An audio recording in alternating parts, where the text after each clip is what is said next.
Hello 10वीं class के math के चैप्टर 1 की बात करो तो 1.2 प्रश्नावली जो है, इस प्रश्नावली में केवल एचसीएफ और एलसीएम की भूमिका ज्यादा होता है। तो आज की वीडियो में हम ये पढ़ने वाले हैं कि एचसीएफ कैसे निकालते हैं और एलसीएम कैसे निकालते हैं, दो संख्या में एचसीएफ और एलसीएम कैसे निकाला जाता है और हम तीन संख्या में कैसे निकालेंगे और जांच करने की कुछ विधि समझेंगे। पहला क्वेश्चन, दूसरा क्वेश्चन, तीसरा क्वेश्चन, 1.2 के क्वेश्चन 1, क्वेश्चन 2, क्वेश्चन 3 ये तीनों जानेंगे। उससे पहले हम एचसीएफ और एलसीएम के फार्मूला सब बताते हैं, कैसे फार्मूला काम करता है और कैसे हम उस पर हम एक्शन करके और उसे निकालने का हम प्रयास करते हैं। देखो एचसीएफ क्या होता है, एचसीएफ हाईएस्ट कॉमन फैक्टर अर्थात महत्तम समवर्धक। तो किसे कहते हैं, वह बड़ी से बड़ी संख्या जो दी गई संख्याओं में पूरा भाग लग जाए उसे हम एचसीएफ कहेंगे। और एलसीएम क्या होता है, लोवेस्ट कॉमन मल्टीप्लाई अर्थात वह छोटी से छोटी संख्या जो दी गई संख्याओं से पूरा भाग लग जाए उसे हम एलसीएम कहते हैं। जैसे अगर हम कहें 25 तथा 15 का एचसीएफ बताओ तो 15 से 25 में भाग देगा तो फाइनल 5 मार्क में कटेगा ना, इसका मतलब 25 और 15 का एचसीएफ 5 होगा। अगर वहीं पर क्वेश्चन को हम एलसीएम पूछे तो एलसीएम कितना हो जाएगा, 75। कितना होगा, 75 निकाल देना। 25 और 15 का एलसीएम निकालेगा, 5 से कटेगा, 5 × 25, 5 × 15 नहीं कटेगा, गुणा करो, 5 × 25, 25 × 75 तो एलसीएम कितना आया, 75। अब देखो 25 और 15 का एचसीएफ निकाले हो तो 5 आया है, तो वही परिभाषा करता हूँ बड़ी से बड़ी संख्या जो दी गई संख्याओं में, दी गई संख्या 25 और 15 है तो इसमें मतलब दी गई संख्याओं में पूरा इससे भाग लग जाता है। तो देखो 5 × 25, 25 और 5 × 15 पूरा भाग लग गया, इसका मतलब ये एचसीएफ है। और यहाँ देखो वह छोटी से छोटी संख्या और 75 वह छोटी से छोटी संख्या है जो दी गई संख्याओं से, अब एकरा दी गई संख्या वही हो, एकरा से 75 कट जाएगा, 25 × 75 और 15 × 75 कट गया ना। ऐसे एचसीएफ और एलसीएम निकाला जाता है। एक अंक की बात करते हैं। अब हम बात करते हैं बाबू, रुको, अब हम फार्मूला की बात करते हैं। क्या बात करते हैं, फार्मूला। अभी काम करो, फार्मूला लिख लेना, हेडिंग डालना, सूत्र। तो सूत्र नंबर 1 पहला सूत्र होगा एचसीएफ। एचसीएफ को मौसा भी आप लिख सकते हो। तो पहला आप सूत्र लिखेंगे तो पहला हमारा सूत्र होगा एचसीएफ गुणे एलसीएम बराबर होता है ए गुणे बी। ए गुणे बी का मतलब यहाँ देखो क्या हुआ, जहां आपसे पूछा जाएगा एलसीएम क्या है तो यहाँ लिख देना, जहां आप बताओगे एचसीएफ मौसा है, एचसीएफ क्या है बाबू, मौसा है, और एलसीएम क्या होता है, एलसीएम हमारा लौसा होता है, इसे लघुत्तम समवर्धक कहते हो। और ये हमारा पहली संख्या होता है, पहली संख्या का मतलब जो दो संख्या आपके पास दिया रहेगा ना, जैसे यहाँ देखिए 25 और 15 हम उदाहरण में बताए हैं, तो 25 हमारा पहला संख्या हुआ उसे हम ए बोलेंगे और 15 हमारा दूसरा संख्या हुआ उसे हम बी बोलेंगे। तो ये पहली संख्या हो गया और बी हमारा हो गया दूसरी संख्या। क्या हुआ, दूसरी संख्या। तो यही बाबू पहला फार्मूला होता है। ये फार्मूला बेसिक होता है। इस फार्मूला से हम कई गो फार्मूला अपना सकते हैं। देखो इस फार्मूला का इस्तेमाल तभी करना, ध्यान से सुनो, इस फार्मूला का इस्तेमाल आप तभी करोगे जब कोई क्वेश्चन एलसीएम और एचसीएम में जांच करने की विधि पूछा जाए। जब आपसे कहेंगे इस प्रश्न को जांच कीजिए क्या एलसीएम और एचसीएम सही है, तो जांच करने के लिए इस फार्मूला का इस्तेमाल किया जाता है, बाकी कहीं नहीं। अब देखो इस फार्मूला से हम क्या करेंगे, दूसरा फार्मूला बनाएंगे। अगर हम एचसीएफ फार्मूला लिखना चाहें तो एलसीएम हमारा गुणा किसमें मिलता है, भाग में, तो हो जाएगा ए गुणा बी बटा एलसीएम। ये फार्मूला नंबर हुआ हमारा 2। फार्मूला कितना हुआ, 2। तीसरा फार्मूला आप लिखो, तीसरा फार्मूला। इस फार्मूला का इस्तेमाल कब करोगे, जब ए और बी दिया रहे और एलसीएम भी दिया रहे और एचसीएफ पूछेगा तो ये फार्मूला आप निकालोगे। तीसरा फार्मूला देखो, तीसरा फार्मूला यदि हम एलसीएम निकाले, एलसीएम तो ये देखो एलसीएम के निकालोगे एचसीएफ गुणा में होता है, ये हो जाएगा ए गुणा बी और बटा हो जाएगा एचसीएफ। ये हुआ फार्मूला नंबर 3। ठीक, अब इसी प्रकार यदि हम देखो एचसीएफ निकालोगे तो एलसीएम इधर भेज देना, गुणा में हो जाएगा। अगर एलसीएम निकालोगे तो एचसीएफ इधर भेज देना, गुणा में हो जाएगा। और अगर कहीं मान लो कि हमें ए निकालना है, अगर हमें फार्मूला नंबर 3 के बाद हमें 4 निकालना है, ए का मान, ये क्या होता है, पहली संख्या होता है ना। अगर ए निकालोगे तो है बी गुणा में, इधर आएगा तो भाग में, तो एचसीएफ गुणे एलसीएम बटा बी हो जाएगा। एचसीएफ गुणे एलसीएम अब बाटा हो जाएगा बी। फार्मूला नंबर हुआ आपका 4, फार्मूला नंबर हुआ 4। कोई दिक्कत? नो दिक्कत। उसी प्रकार पांचवा फॉर्मूला बताओगे, अगर b निकालना होगा तो एक गुणा में एक किसमें बदलेगा? भागा में। ये हो जाएगा b बराबर आपका होगा HCF गुणे LCM बाटा हो जाएगा a, होगा ना बाबू? ये होगा फॉर्मूला नंबर 5। तो इस पांचों फॉर्मूला से हम ऑब्जेक्टिव सब्जेक्ट तैयार करते हैं। अगर मान लीजिए आपके पास कुछ क्वेश्चन दिया है, जैसे हम बोले कि यदि a का मान इतना है, b का मान इतना है, तो इतना का मान बताइए। ध्यान से सुनो, अगर आपसे हम कहें क्वेश्चन नंबर 1 मान लीजिए, ऑब्जेक्टिव में सबसे ज्यादा ये पूछता है, कह देगा यदि a का मान, यदि पहली संख्या 5 है, दूसरी संख्या 10 है और LCM 10 है, तो HCF निकाले, तो HCF निकाले, HCF ज्ञात करे। ऐसे क्वेश्चन पूछ सकता है, ठीक ना? इन चारों में से देखिए, 4 बार 1 2 3 4 गो शब्द है, 4 गो पद है, इन चारों में से कौनो 3 गो के मान देगा, अब पहला आपसे निकलवा लेगा। तो HCF यहाँ पूछा है, तो सबसे पहले चट दे क्या करना, जो पूछेगा ना उसका फॉर्मूला लिख देना। HCF लिखोगे तो हो जाएगा a गुणा b, अब बाटा हो जाएगा LCM। अब ये निकालो, a गुणा b, a का मान कितना है? 5 है, तो यहाँ 5 लिखो। अब b का मान कितना है? 10 है, तो यहाँ 10 लिखो। और LCM का मान कितना है? 10 है, तो 10 लिखो। 10 से 10 से काट दो तो फाइनल 5 हुआ, मतलब HCF का मान कितना निकल गया? 5। इस प्रकार फॉर्मूला आप लगाकर निकालोगे, ठीक ना? उम्मीद करते हैं कि इस चारों पांचों में से कौनो क्वेश्चन पूछा जाए, 3 गो वैल्यू दे दे और चौथा मान पूछे, तो जो पूछेगा उसका फॉर्मूला लगाकर आप निकाल सकते हो। ओके, आगे बढ़ते हैं अब क्वेश्चन नंबर 1 पर आ जाते हैं। निम्नलिखित संख्याओं को अभाज्य गुणनखंड के रूप में व्यक्त करें। 1.2 के क्वेश्चन नंबर 1 है, देखो ध्यान से कैसे बनेगा। क्वेश्चन नंबर 1 के हम हल कर रहे हैं, हल। तो सुनो बाबू, जब भी कहिए अभाज्य गुणनखंड, तो अभाज्य का मतलब होता है ऐसी संख्या जो एक और स्वयं से कटे, बाकी अन्य से न कटे, उसी को अभाज्य कहते हैं। तो 140 को क्या करना? अभाज्य गुणनखंड निकालना है। 140 का अभाज्य गुणनखंड निकालने के लिए लघुत्तम निकाल देना। 2 7 14, 2 7 14 0, फिर 2 से काटो 35, जैसे लघुत्तम निकालते हैं उसी प्रकार निकाल दो, लघुत्तम ही अभाज्य संख्या होता है, ठीक ना? फिर 5 से काटो, 5 7 35, कट गया ना फाइनल। अब इसी को लिख देना, इसलिए 140 बराबर अभाज्य संख्या 2 गुणे 5 गुणे 7 आया ना। अब इसको पावर ग्रुप में लिख दो। 2 कितना बार आया है? 2 बार में, तो 2 के पावर 2। 5 कितना बार आया है? 1 बार में, 5 के पावर 1। 7 कितना बार आया है? 1 बार में, 7 के पावर 7। ये हो गया अभाज्य संख्या, आंसर। समझा?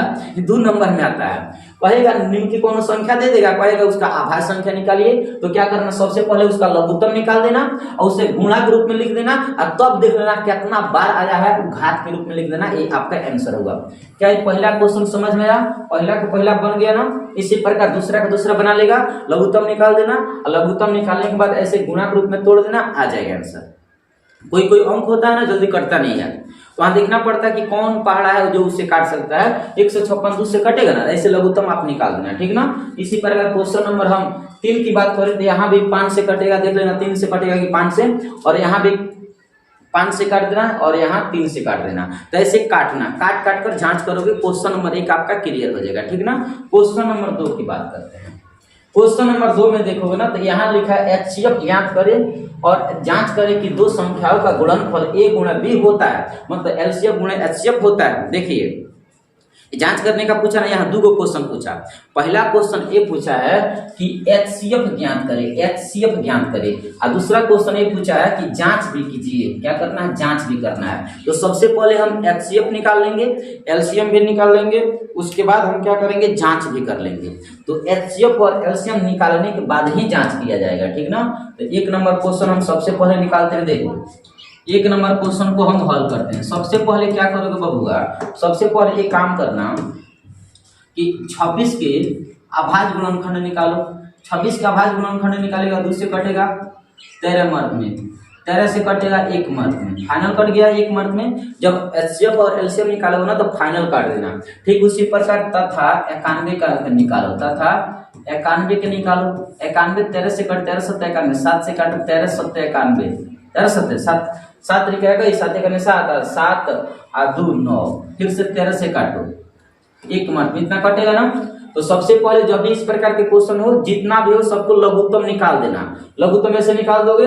अब इस लघुत्तम को निकालने के बाद क्या करेगा?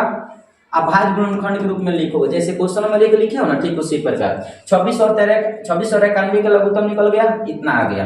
26 का अभाज्य गुणनखंड कितना लिखे हो, 2 गुणे 13 गुणे 1 लिखे हो, तथा 91 का कितना लेकर आए हो, 91 का लेकर आए हो 7 13 1 लेकर आए हो ना, 7 13 1। यहाँ तो कोई दिक्कत, नो दिक्कत। अब इसके बाद हम निकालेंगे बारी बारी से, एक बार निकालेंगे HCF निकालेंगे, और जब HCF निकल जाएगा तब हम LCM निकालेंगे, और तब हम जांच करेंगे। तो पहले इन दोनों को वैल्यू हम निकाल दे। देखो बाबू, सबसे पहले क्या करेगा बाबू, सबसे पहले क्या करेगा, इसमें HCF निकालने के लिए, HCF निकालने के, अब ध्यान से सुनो, अब यहाँ से रूल लागू होगा। देखो अभी तक तो क्या करेगा कि जो संख्या हमारे पास होगा तो हम पारा पारी बारी बारी से निकाल देंगे। जब इतना काम कर लेंगे तो उसे गुणनखंड के रूप में तोड़ देंगे। गुणनखंड के रूप में, यहाँ पावर के रूप में मत लिखना, जैसे क्वेश्चन नंबर 1 लिखो वैसे मत लिखना, पावर मत ऐसे गुणनखंड के रूप में तोड़ दोगे। अब कहता है कि जब दो संख्या के गुणनखंड निकाला जाता है तो उसमें HCF वही संख्या होता है जो संख्या या अंक दोनों में आता है। ये बताओ इन दोनों में कौन संख्या आया है, इन दोनों में 1 आया है ना, 1 आया है, इन दोनों में 13 आया है ना, 13। तो दो संख्या ऐसा है जो दोनों में आया है, तो हम दोनों लिखेंगे 13 गुणे 1, तो 13 का नहीं 13, तो 13 हमारा होगा HCF, बुझा। तो 26 और 91 के HCF कितना होगा, 13 होगा। कैसे समझ में आया, तो देखो जितना भी लाइन होगा ना, उस लाइन में देखेगा कि कौन ऐसा अंक है जो दोनों में शामिल है। जो दोनों में शामिल होगा ना, उसी को गुणनखंड के रूप में लिखा जाता है। तो हम देख रहे हैं 13 दोनों में है तो 13 लिखेंगे, 1 भी दोनों में है तो 1 लिखेंगे, दोनों में गुणा करेंगे 13 कम 13। ओके, कोई दिक्कत, नो दिक्कत। LCM HCF निकाल लेगा। HCF का रूल क्या है, रूल तो कहोगे ऐसा संख्या जो दोनों लाइनिया में आवेला ना, वही संख्या के गुणा कर दिया जाएगा तो हमारा HCF निकल जाला। ओके, यहाँ देखो LCM निकालो, तो LCM कहता है कि पहले HCF के लाइनिया हमें दीजिए, तो HCF के लाइनिया हम दे देंगे। HCF के लाइन है, लाइन दिया गया। उसके बाद से ये करना है कि जो गुणनखंड में बचा है ना, उससे भी हमें दे दीजिए। पहले क्या बोला है कि HCF के लाइन जो उस दिए हो वो लाइनिया मुझे को भी दीजिए, मुझको भी दीजिए। तो इसको भी दे दो, और इसको देने के बाद जो बच गया है लाइन में उसे भी दीजिए। तो कौन बचा है, एगो 2 बचा, एगो 7 बचा है, तो दोनों दीजिए, 2 भी दीजिए और 7 भी दीजिए। समझ लिया। एलसीएम क्या मांगता है, एलसीएम मांगता है कि जो HCF के लाइन है पहले वो दीजिए, उसके बाद जो गुणनखंड, दोनों गुणनखंड में जो बचा है वो भी दीजिए। जो बच जाएगा, जितना भी बच जाएगा सबको गुणा में लिख देना। अब गुणा कर दो, 13 कम 13, 13 26। अब देखो 26 सत्तर कितना होता है, 13 दूना 26, 13 सत्तर 91, 91 दूना कितना हो जाएगा, 91 दूना 9 182, 182 मतलब एलसीएम कितना निकल गया, 182। तो निकाल लोगे दो संख्या के कभी भी, जैसे इस क्वेश्चन को HCF और एलसीएम निकालोगे तो क्या करोगे, इसका लघुत्तम निकालो, इसका लघुत्तम निकालो, और दोनों का गुणनखंड के रूप में, अभाज्य गुणनखंड के रूप में ऐसे लिख दो। उसके बाद से क्या करेंगे, HCF निकालने के लिए देखना कि कौन ऐसा अंक है जो दोनों गुणनखंड में शामिल है, तो उस गुणनखंड को गुणा करके आंसर लिख देना, HCF हो जाएगा। एलसीएम क्या कहता है, जो एलसीएम निकालने के लिए सबसे पहले हम HCF के लाइनिया लिख देंगे, HCF की लाइन देख कर उतार लेंगे। उसके बाद इन दोनों गुणनखंडों में जो बचा रहेगा, जो भी अंक बच जाएगा, जैसे यहाँ 13 और 1 यहाँ लिखा गया तो 2 और 7 है ना बचा है, तो 2 और 7 लिखोगे, जितना भी बच जाएगा सब यहाँ लिख देना, अब सब में गुणा कर दो, गुणनखंड निकल जाएगा, अब वही एलसीएम हमारा आंसर होगा। तो अभी तक यहाँ एक प्रकार के क्वेश्चन देखा, क्या बोला है, HCF ज्ञात करे, और इसमें एलसीएम भी पूछा बाबू, हम यहाँ तथा LCM मतलब दोनों निकालना है पारा पारी, तो दोनों हम पारा पारी निकाल दिए हैं, HCF भी निकाल दिए हैं और HCF और LCM दोनों निकाल दिए हैं। अब पर जांच नहीं कीजिए, तो जांच कैसे करोगे, अब जांच करने का तरीका हम बता रहे हैं। अब नीचे लिखेगा जांच, अब क्या लिखेगा, जांच। और जांच करने का तरीका क्या समझेगा, जांच करने का तरीका ये है कि सबसे पहले आप एक काम करो, जांच जब भी किया जाता तो अभी ऊपर जो शुरू में फार्मूला लिखे थे उस फार्मूला को लिखोगे। फार्मूला क्या है जी, तो जांच करने का फार्मूला होता है HCF गुणे LCM बराबर A गुणे B। जांच करने का फार्मूला यही ना होता है, 1 नंबर फार्मूला याद करो, इसमें मान भरो। एचसीएफ के मान कितना लेकर आए हो, यहाँ 13 लेकर आए हो ना, तो यहाँ 13 भर लो। और एलसीएम के मान कितना 182 लेकर आए हो, तो यहाँ 182 लिख लो। और एक मान देखो, एक मान कितना है 26 और 91 क्वेश्चन में है। जो क्वेश्चन में होता है ना, उस क्वेश्चन के पहला संख्या हमारा ए कहलाता है, उस क्वेश्चन में दूसरी संख्या हमारा बी कहलाता है। तो पहली संख्या 26 था और दूसरी संख्या 91। अब इन दोनों में गुणा कर लो, 13 में 182 में गुणा कर लो इधर, और 26 में 91 में गुणा कर लो इधर। अगर ये दोनों पद बराबर है तो इसका मतलब हमारे द्वारा बनाया गया क्वेश्चन सही है। तो 13 दूना 26 के 6 हासिल कितना होगा 2, और 13 8 है 13 दूना 26 के 6। गुणा कर लेना, कौन फोन कर रहा है, बहुत मार। अब यहाँ तक बातें समझ में लिया होगा कि एचसीएफ और एलसीएम हम फॉर्मूला लिखेंगे जांच करने के लिए। उसके बाद से एचसीएफ का मान 13 भर देंगे, एलसीएम का मान 182, यहाँ एक मान 26 है, बी का मान 91। इन दोनों में गुणा करो तो 1300 कितना आएगा, 13 में 182 में गुणा करेंगे 2366, 2366, और 26 में 91 में गुणा करेंगे 2366। ये दोनों के दोनों पद बराबर है, यही हमारा प्रूफ होगा, यही हमारा आंसर हो गया। बुझा। इस प्रकार के क्वेश्चन को क्या करेगा बाबू, ऐसा नहीं बनाएगा, ठीक ना। यहाँ एक बार आप देख सकते हो क्वेश्चन कैसे बना हुआ है, क्या देख रहे हो, ध्यान से सुनो। पहले इन संख्या का एचसीएफ निकाल देना, एलसीएम निकाल देना, तब जांच कर लेना। जांच करने का विधि ये रहा। ठीक इसी प्रकार ये बनाओगे, ए का मान है, बी के मान है। पहले इस क्वेश्चन को लघुत्तम निकालो दोनों का, तब गुणा के रूप में लिखो, तब देखो दोनों में कौन शामिल है, वो एचसीएफ निकाल देना। जो बचेगा एचसीएफ का कर लेना, दोनों गुणा कर देगा तो हो जाएगा एलसीएम, और तब जांच करने का विधि समझ लेना। तो क्वेश्चन नंबर 2 बाबू ऐसा ही बनाया जाता है। तो क्वेश्चन नंबर 2 में जितना भी क्वेश्चन है सब आपको बनाना पड़ेगा। क्वेश्चन नंबर हम चलते हैं 3 नंबर। क्वेश्चन नंबर 3 देखो, इसमें क्या करना है, इसमें भी कह रहा है अभाज्य गुणनखंड विधि द्वारा निम्न पूर्णांकों का एचसीएफ और एलसीएम ज्ञात करें। वही फिर लिखा गया है एचसीएफ और एलसीएम तथा एचसीएफ ज्ञात करना है। एक और बात याद रखना, जांच केवल 2 अंकों में किया जाता है, 3 अंकों में जांच करने का कोई मेथड नहीं है, कोई फॉर्मूला नहीं दिया गया। तो यहाँ जांच करने का विधि, जांच करने का जो तरीका होता है ना, केवल 2 पद में होता है। यहाँ तो 3 गो पद दिया है, 12, 15, 21। तो 3 गो पद में कैसे हम एचसीएफ निकालते हैं ये देखना है, ठीक ना। देखो पहला क्वेश्चन हम बनाते हैं, दूसरा क्वेश्चन खुद ही बनाओगे आप। पहला क्वेश्चन बना रहे हैं तो इसमें देखो लघुत्तम पहले निकालो, 12 का लघुत्तम निकालेगा, 2 से कटेगा 6 से, 2 से काटेगा 3 से, फिर 3 से काटेगा 1 मिनट में। यहाँ तक कोई दिक्कत, नो दिक्कत। ठीक इसी प्रकार 15 का निकालो, 15 का निकालोगे तो 3 से कटेगा 5 मिनट में, फिर 5 से काटो 1 मिनट में। यहाँ तक कोई दिक्कत, नो दिक्कत। और ठीक इसी प्रकार हम 21 के निकालेंगे, 21 के निकालेंगे, 2 से कटेगा, 2 से नहीं कटेगा यार, कितना से कटेगा 3 से, 3 सत्ते 21, फिर 7 से काट लो 1 मिनट में। यहाँ तक कोई दिक्कत है। क्वेश्चन नंबर 2 बाद में बनाना, पहले देखो। अब यहाँ तक हो गया। इस क्वेश्चन को सबसे पहले हम 3 गो पद वाला बता रहे हैं। 3 पदों का पहले बारी बारी से लघुत्तम अलग अलग निकाल देना, और तब उसे गुणनखंड के रूप में तोड़ो। 12 का गुणनखंड क्या आया, 2 गुणा 2 गुणा 3 गुणा 1 आया ना। उसी प्रकार 15 का गुणनखंड क्या आया, 3 गुणा 5 गुणा 1, 3 गुणा 5 गुणा 1। तथा उसी प्रकार देखेगा तो 21 के क्या आया, 21 का आया 3 7 1, 3 आया है, 7 आया है और 1 आया है। और इसका हमें निकालना है HCF, उसके बाद निकालना है LCM। बारी बारी से निकालना है ना, तो ध्यान से समझिए बाबू। अब बताइए, हम HCF के लाइन बोले हैं, HCF के लाइन कि ऐसा संख्या जो दोनों में शामिल हो। अब यहाँ तो 3 गो लाइन है, तो 3 गो लाइन है तो तीनों में शामिल देखा जाता है, और जब 2 गो लाइन होगा तो दोनों में देखा जाएगा। तो यहाँ देखो तीनों ऐसा अंक का पहचान करो, इन तीनों लाइनिया में, इसमें और इसमें और इसमें, तीनों लाइनिया में ऐसा पहचान करो जो तीनों लाइन में शामिल हो, ऐसा अंक या संख्या जो तीनों लाइन में शामिल हो। पहला तो 1 आ जाएगा, पहला तो 1 आ जाएगा, तो 1 हमारा इस शामिल हो गया, तो हम 1 पहले लिख लेंगे। उसके बाद कोई है 3, देखो 3 इसमें भी है ना, 3 इसमें भी है ना, 3 इसमें भी है, मतलब तीनों लाइनिया में 3 है, तो हम 1 3 में लिख लेंगे। बाकी कोई नहीं है, तो गुना कर लेंगे, 3 एकम 3, तो 3 हमारा HCF का आंसर हुआ।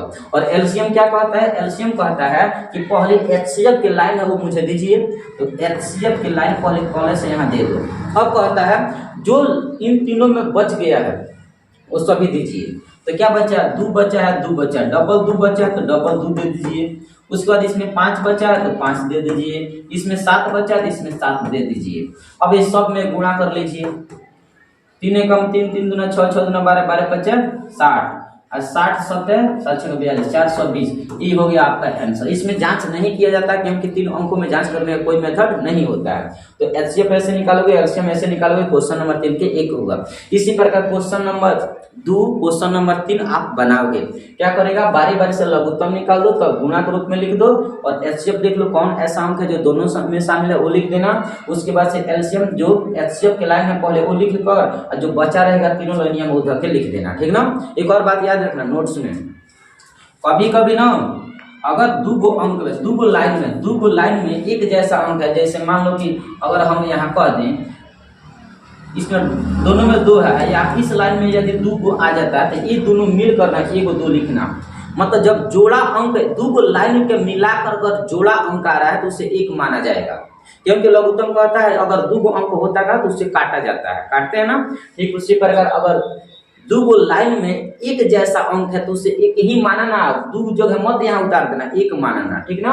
जैसे हम एक बात बोले हैं कि अगर मान लो इस लाइन में 2 आ रहा है और इसमें भी 2 है, तो ये दोनों मिलकर एक जोड़ा बना लिया ना, तो इसमें 2 मत लिखना, 1 2 लिखना। और एक लाइन में यदि जोड़ा लग रहा है तो 2 बेर लिखोगे, लेकिन 2 लाइन के मिला के जोड़ा लग रहा है तो उसे 1 मानोगे। बस यही हम बताना चाह रहे हैं।